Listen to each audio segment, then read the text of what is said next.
this is a pretty common physics experiment that's done in a lot of different settings. So there is a way that we do that. Before we get into the launch technique, let's make some more predictions.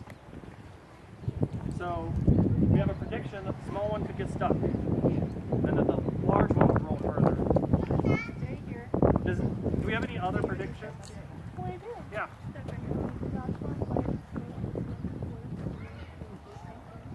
Okay. Do you think, let's check the wind. Do you think the wind's going to help it roll farther, or is it going to slow it down? Slow it down? Okay. All right. So you think that the tennis ball will roll farther? Okay. What are you thinking, Cassidy? I think tennis ball is going to roll faster since it's smaller. Faster because it's smaller. Right. So, let's see over here. Do you guys think the same thing? Do you agree on a prediction, or did you just agree? Which one do you think is going to roll farther? The dodgeball rolls farther. Bigger covers ground faster. Interesting. So we have a prediction that smaller is going to be better, and a prediction that bigger is going to be better. Now this right here is great because just that developing, where we have an agreement about observations, the dodgeball is bigger, the tennis ball is smaller, we think the effect is different. And honestly, I have no idea how that works. And I would just love, like, we could come out here someday and we could spend an entire day doing experiments to really figure out what is the effect of the size on it. And we're not going to get to figure all of this out today, but we are going to get to see what happens. And then we're going to have to decide, well, what mattered and made one ball roll farther than the other. And I do not have all the answers. I'm in it with you guys of just, I get to see what happens, and we just got to try to make sense of it. Because that's just what we do every day. Every day we go out in the world, we see what happens, and we try to make sense of it. You have Annette, which one do you think is going to roll farther? Tennis ball roll farther. This is awesome. We have a lot of disagreement about this.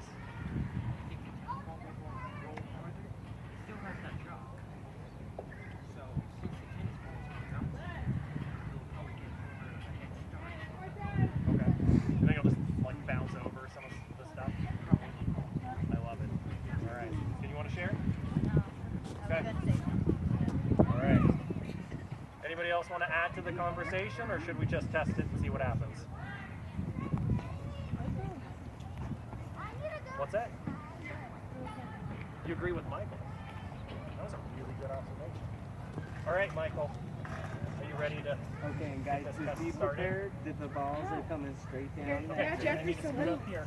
Jeffrey What you and do Cassidy, let's get out of is the... you rest your hand on top of each of these. You gotta kind of sit in the middle. And then you gotta rest it right on top, not behind.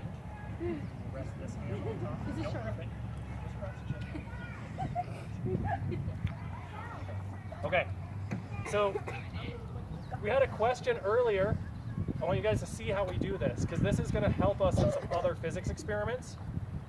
Instead of pushing it down the slide, he's resting his hands on top so that he can release. That way, the only energy is from gravity pulling it down.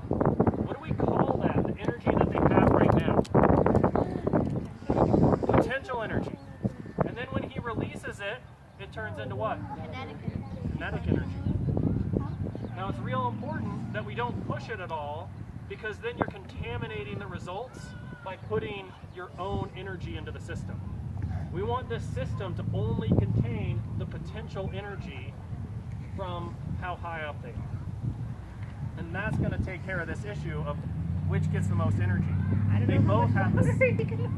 Uh-oh. All right. Are we ready? 3, 2, 1, go. Ooh, that was... Oh, and it rolled back. Oh, man. All right. Okay. Which one rolled farther? Technically, they're the same distance because that one got stuck in the No, the tennis ball made it further even before the dodgeball. But the dodgeball came from right here. You be farther ahead than what actually happens.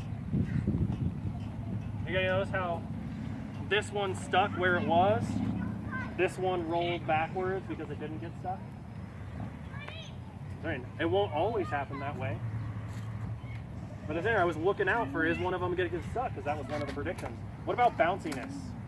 Josiah, you mentioned bounciness. Were you looking at how they bounce? Yeah. Was that a factor?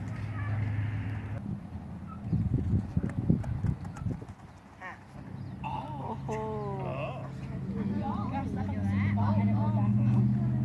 Look at that. All right. Josiah mentioned it could be the texture of the ground. Would we get the same response if we were rolling these off a slide onto cement? No.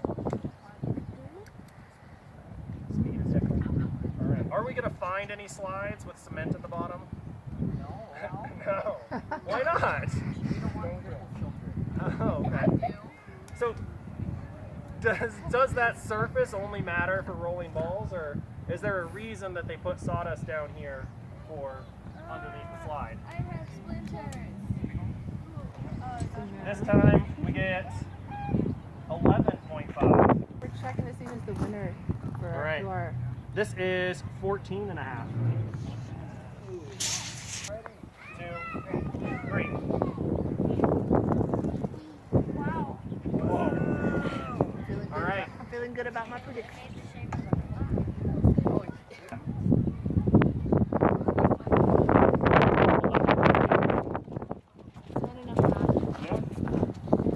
I think that's a pretty accurate guess. Need to hold it? Phoenix, will you hold it to the center for me? Got it.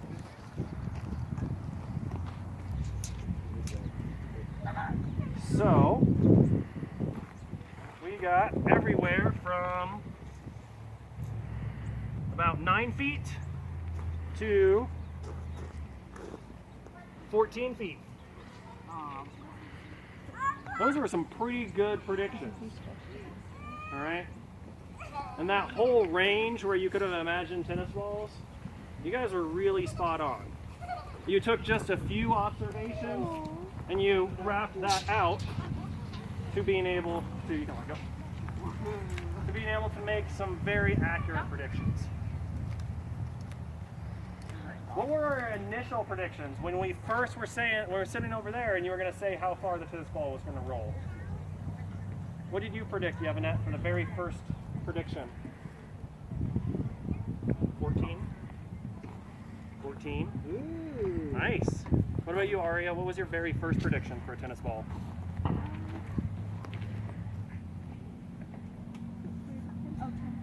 10 feet. Oh, that's pretty. All right. That's right. So those very first predictions kind of represent like two sides of the spectrum. All right. So now